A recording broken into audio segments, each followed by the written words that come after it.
Just come to this recently installed, weeks installed, tactile ground surface indicator installation here. These are directional TGSIs of the fiberglass type.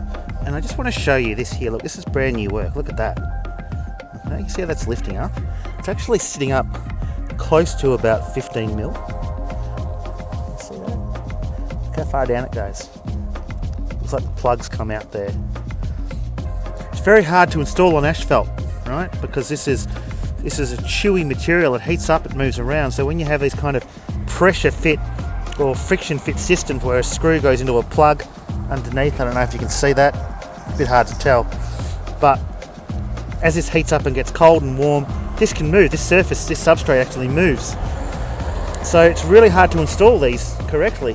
But the problem is, it's actually, see how it's got these bits of things that are gathering underneath? That debris over time actually works as a bit of a lever. So someone walks on this and it just wiggles its way across. So this is actually a really dangerous situation. It's actually quite, well, it's a tripping hazard. And people come down this hill here and run across to get to the train station. This is non-conforming, but with the tactile codes and a whole range of other stuff, Vic roads, main roads, everything roads. But the problem is it's just unsafe and it's poor workmanship. And things like this need to be replaced.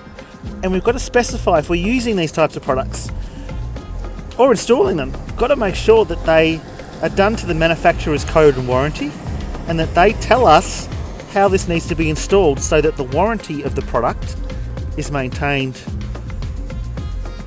for the life of the product.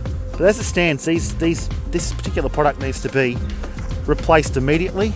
It's unsafe. It's just dangerous. That's just it. It's just dangerous. Full stop. Please use proper workmanship, use the correct installers, and follow the manufacturer's installations guides.